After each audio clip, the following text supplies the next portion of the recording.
19日，台南市议员林彦祖接到单姓男子阿兄的陈情，讲小弟甲网络识识的女子到泰国员工旅游，8月13日搭飞轮机前往，15日就失去联络，等了几啊天也是无消息。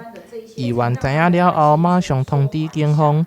在救援的过程当中，台湾的人蛇集团竟然要求家属要付赎金，竟伫咧机场等人。好佳在人是平安救回来了。去那边真的过得水深火热日子啊，睡觉也不能睡好，只能过得很提心吊胆，不知道等一下会发生什么事。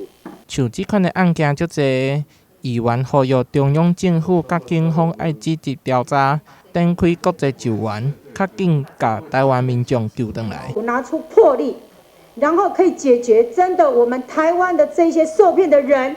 可以一并的回来。我说实在的，今天如果没有警方的这样的一个介入，跟国际警方这样的去协助帮忙，今天陈小弟要回来很困难。现在还有很多人在柬埔寨，很多年轻人在柬埔寨被监控、被控制、被诈骗集团使用。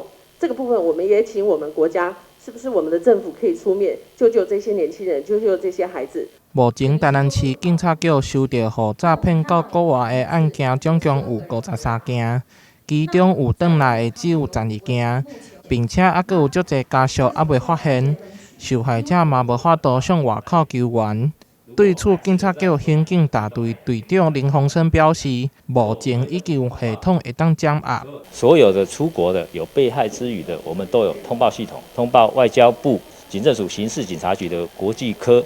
透过他们的管道，还有包括东南亚我们驻越南还有驻泰国的联络官，都会积极的去当地斡旋了解。台湾人被骗去柬埔寨、缅甸、泰国的事件不断，议员嘛提醒民众，所有的消息拢爱看好清楚，莫阁互人骗去咯。台南新闻杨顺怀采访报道。